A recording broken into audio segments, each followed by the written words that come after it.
श्री शारदा भवन education society संचलित यशवंत महाविद्यालय नांदेड एक पाऊल पुढे राहण्यासाठी सतत प्रयत्नशील असणारे महाविद्यालय। या महाविद्यालयातील एक उपक्रमशील विभाग म्हणजे मराठी विभाग। या विभागाच्या अंतर्गत वाचनकट्टा माय मराठी मंडळाच्या वतीने मागील 7 वर्षांपासून सातत्याने वेगवेगळे कार्यक्रम उपक्रम आयोजित होत असतात।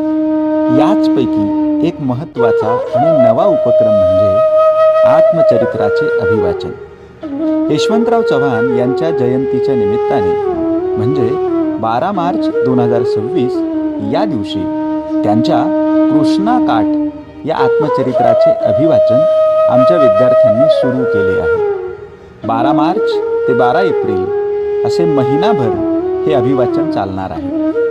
आजच्या या दिवशी आजच्या भागात कृष्णा काठ या आत्मचरित्राचा पुढचा भाग आपण समजून घेऊयात। नमस्कार। कृष्णा काठ यशवंतराव चव्हाण यांचे आत्मचरित्र यातील 3रे प्रकरण निवड हे आपण समजून घेत होतो। त्यातीलच पुढचा भाग आता आपण समजून घेऊया। भूमिगत जीवन हे मोठे एकाकी जीवन असते। वेळ जाता जात नाही। जेव्हा काही करावयाचे असते किंवा जेव्हा कुणाला भेटावयाचे असते किंवा जेव्हा प्रवास करावयाचा असतो तेव्हा वेळ केव्हा जातो ते कळत नाही। परंतु एखाद्या ठिकाणी जाऊन बसल्यानंतर वेळ जाणे मोठे कठीण असते। मी कायद्याचा विद्यार्थी होतो तेव्हापासून सिगरेट्स ओढायला लागलो होतो। भूमिगत चळवळीमध्ये सिगरेट्स ओढणे अधिक वाढले होते। जेव्हा सिगरेट मिळत नसत तेव्हा मी विडीचाही उपयोग केला आहे। श्री व्यंकटरावांच्याकडे असल्यानंतर सिगारेटची कमतरता कधी भासली नाही। ज्या दिवशी शिरवडे रेल्वे स्टेशन जाळण्याचा कार्यक्रम झाला त्या रात्री आम्ही असेच बराच वेळ बोलत बसलो होतो। तेव्हा आम्हाला बातमी समजली की शिरवडे रेल्वे स्टेशन जाळले।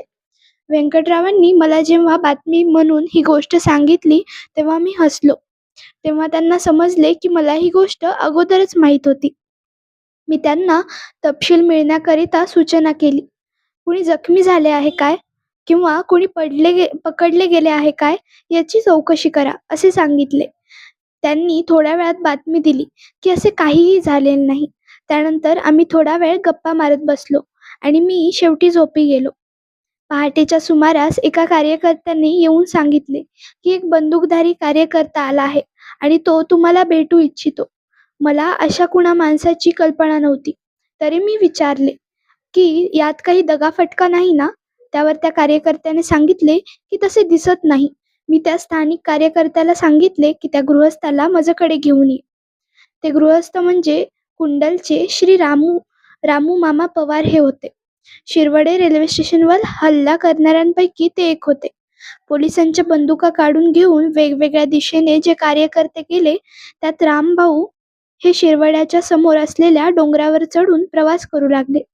रात्रीच्या वेळी रस्ता चुकले आणि योगायोगाने ओगलेवाडीत आले। रामू मामांना मी जवळ घेतले। पोलिसांची काढून आणलेली बंदूक त्यांच्या जवळ होती। ती आम्ही दुसऱ्या एका खोलीत ठेवून दिली आणि शिरवडे स्टेशनच्या बाबतीत एकंदर प्रवास कसा काय झाला याची हकीकत मी त्यांना विचारली। त्यांनी मुलांच्या बहादुरीचे वर्णन करून सांगितले। मला त्यांचा अभिमान वाटला। श्री शांताराम बापूंना बोलवून मी त्यांची सर्व व्यवस्था करवली आणि ती बंदूक घेऊन त्यांनी कुंडलला कसे परत जायचे याची योजना करा असे ठरवले आणि ते प्रकरण संपले।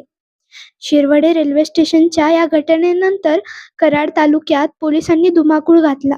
रोज रात्री कुठे ना कुठेतरी आम्हा लोकांना पकडण्याकरता ते धाडी घालत असत आणि यात अयशस्वी झाल्यामुळे चिडून लोकांचे छळ करीत असत। स्वाभाविकच त्यामुळे सर्व कार्यकर्त्यांच्या रक्षणाची काळजी वाढली होती। अडचण होती ती ही की आम्हा वडीलधाऱ्या लोकांची जी तरुण मुले होती ती लोकांच्यात मिळून मिसळून अशी जात असत की त्यांना स्पर्श करणे सुद्धा पोलिसांना शक्य होत नसे। भूमिगत संघटना ही लोकजीवनावरती आधारित होऊन समरस झालेली असली म्हणजे तिचा पाडाव करणे इतके शासन यंत्रणेला शक्य होत नाही। याचा अनुभव आम्हाला या काळात आला। माझ्या मित्रांनी मला सल्ला दिला की कुठेतरी दूर जाऊन यावे, कारण माझ्या रक्षणाची त्यांना आता अधिक चिंता वाटत होती आणि जबाबदारीही होती. अण्णासाहेब सहस्त्रबुद्धे यांनी मला मुंबईला येण्याचे निमंत्रण दिले होते. ते स्वीकारावयाचे असे ठरवून मुंबईला जाण्याचा माझ्या योजना मी आखल्या. पोलिसांच्या जाळ्यातून इतका लांबचा प्रवास करणे तसे सोपे नव्हते. पण मी एका माझ्या धनिक मित्राच्या श्री निळकंठराव कल्याणी यांच्या सुंदरशा गाडीतून निवांत प्रवास करून नोव्हेंबरचा 2रा किंवा 3रा आठवडा असेल मुंबईत पोहोचलो.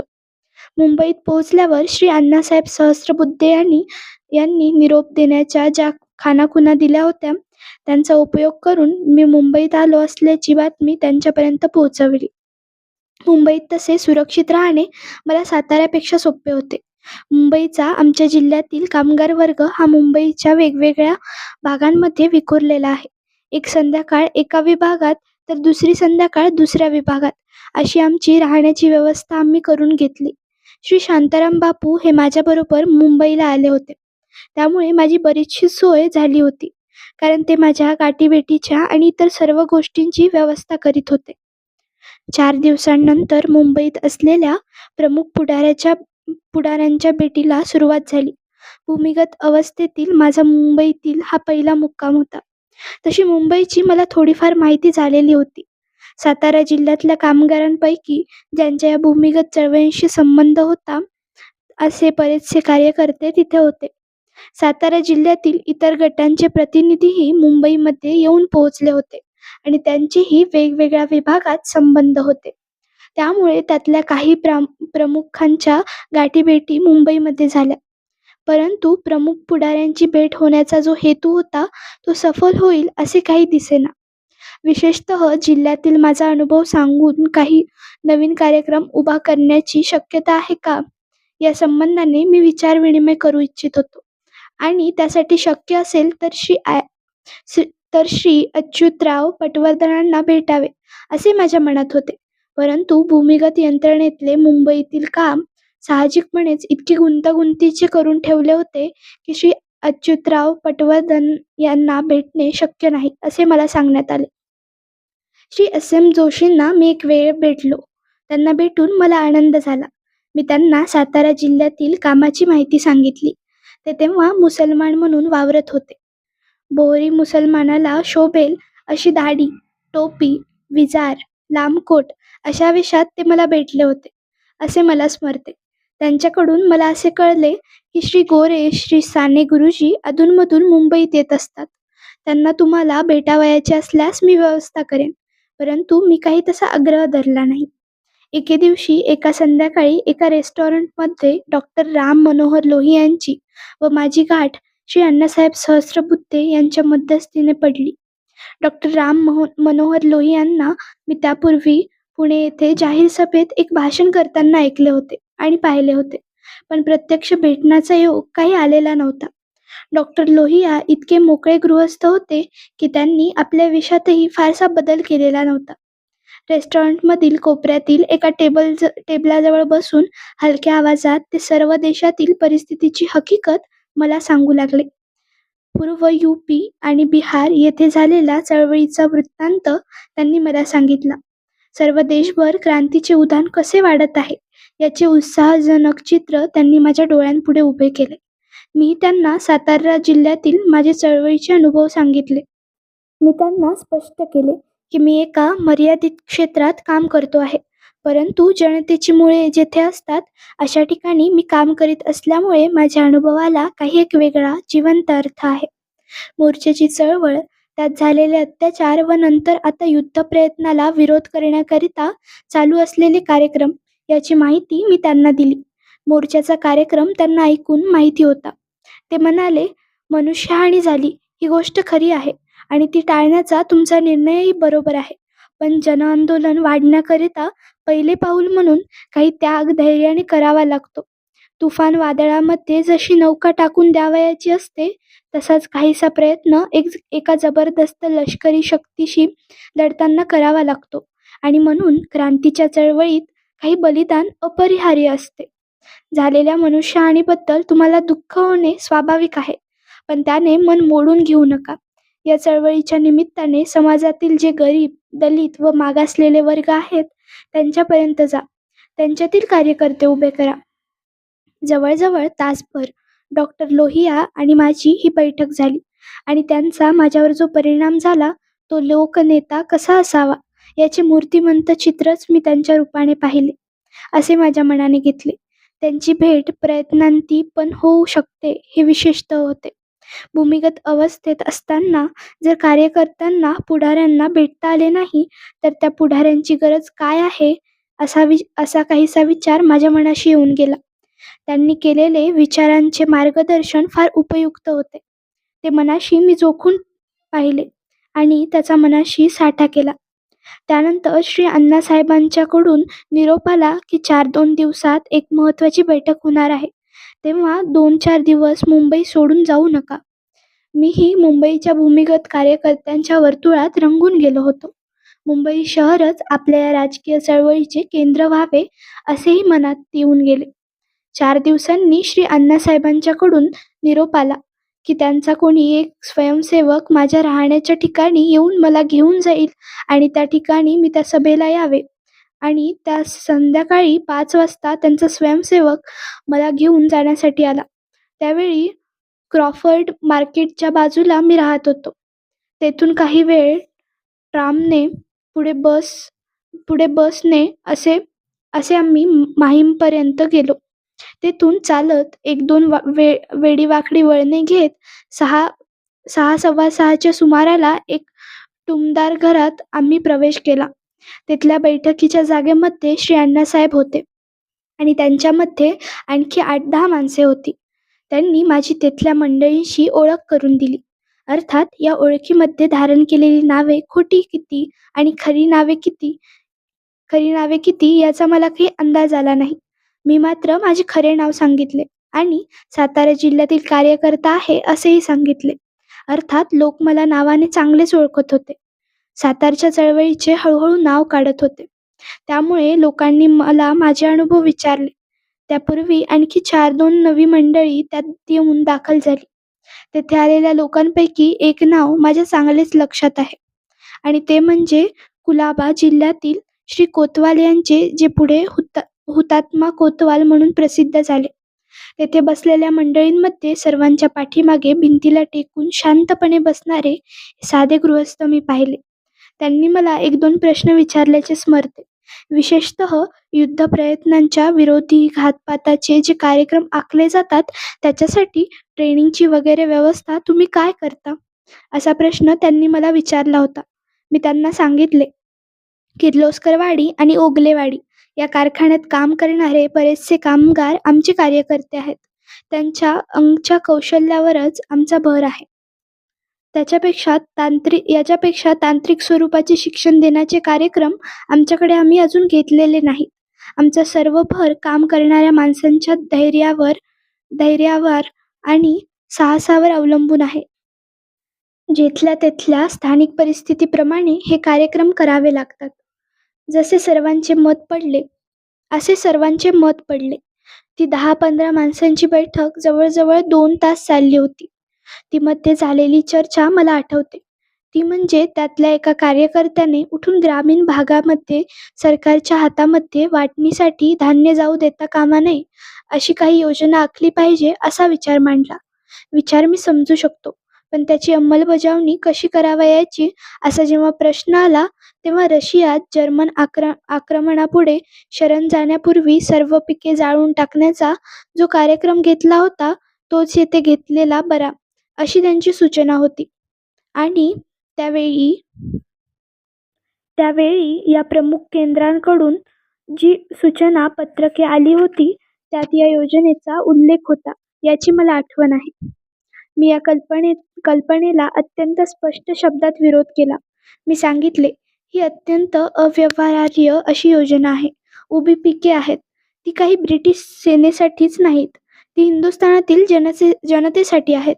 प्रत्यक्ष शेतकऱ्यांसाठी आहेत. पिके जाळण्याचा कार्यक्रम हाती घेणे म्हणजे लोकांशी लढाई सुरू करणे असा त्याचा अर्थ होईल आणि लोक आपल्याबरोबर न येता उलट सरकारला मदत करतील. वर्तमानपत्रात वाचलेल्या पुस्तकी कार्यक्रमांचा अवलंब करून ही चळवळ चालवता येणार नाही.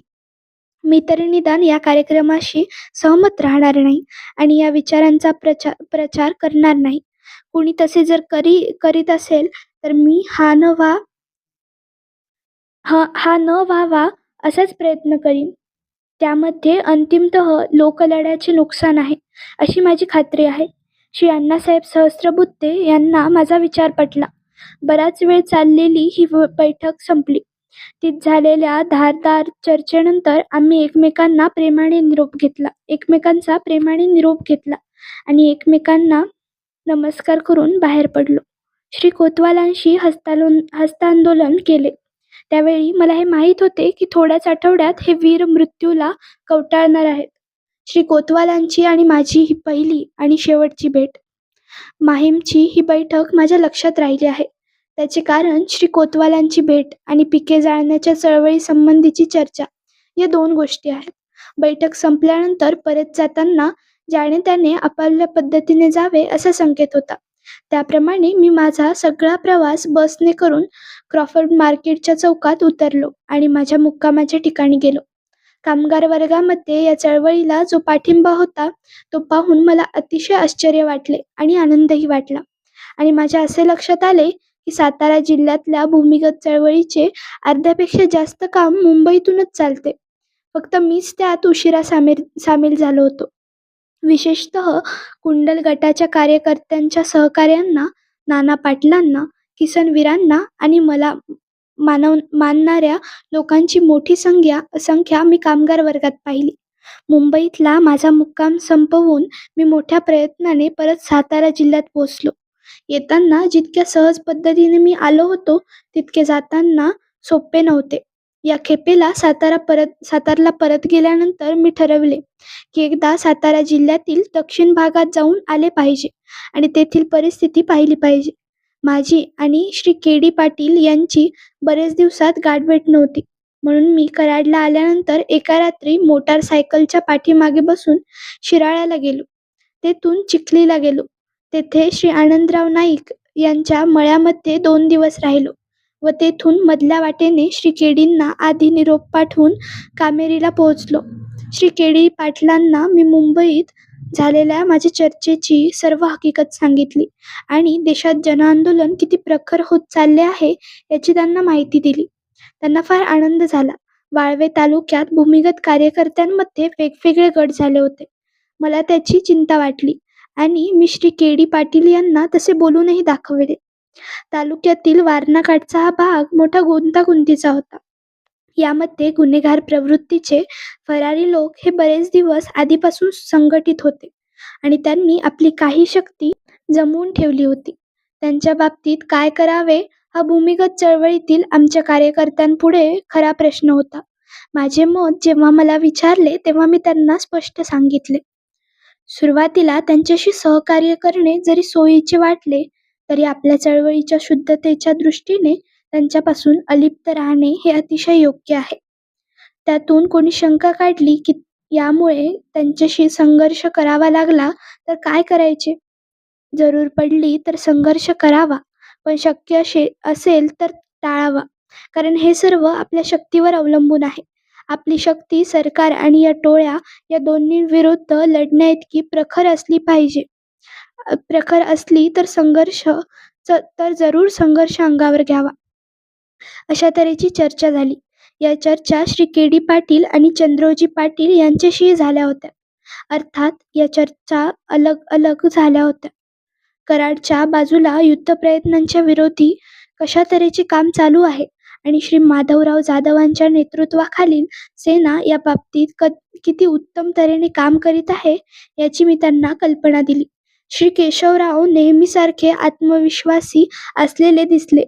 त्यांनी आपल्या भोवती भूमिगत कार्यकर्त्यांचा एक संच उभा केला होता व ते सर्व क्रियाशील होते असे दिसले. माझ्या 2 दिवसांच्या मुक्कामात नंतर कामेरीचा हा भाग सोडून जावे असे माझ्या मनाने घेतले आणि एका कोवळ्या चांदण्या रात्री केशवरावांनी दिलेली सायकल घेऊन डोक्याला फेटा बांधून मी सरळ पुणे बंगलोर रस्त्याने कराडला परतलो. मी एकटाच होतो, त्यामुळे मला कोणी अडविले नाही. किंवा वाटेत कोणी शंका पण घेतली नाही. कराडमध्ये एकदम कोठे जावे असा प्रश्न मनामध्ये होता. आधी निरोप पाठवू शकलो नव्हतो. काही अधिक विचार न करता सरळ मी माझ्या घरी गेलो. मला पाहून घरची सर्व मंडळी आश्चर्यचकित झाली. त्यांना काळजी वाटत होती की मी असं घरी राहिलो तर सापडलो जाईन. मी त्यांना सांगितले की मी माझा निरोप पाठवण्याची व्यवस्था करून आणि घरचे जेवण घेऊन तेथून निघून जाईल. मला पाहून आईला फार आनंद वाटला. माझे दोन्ही बंधू घरीच होते. त्यांना चिंता वाटत होती, परंतु माझ्या भेटीचा आनंद मी त्यांच्या डोळ्यात पाहिला. थोरल्या बंधूंची आणि माझी ही दुर्दैवाने शेवटचीच भेट ठरणार होती, हे त्यावेळी मला समजले नाही. थोडा वेळ मी त्यांच्याशी बोललो. माझ्या प्रकृतीची ते चौकशी करत होते. मी फारच छान आहे म्हणून सांगितले आणि जेवण करून घर सोडून निघून गेलो. पुन्हा या घरी जवळजवळ वर्षभर मला यायचे नव्हते. असा योगायोग होता.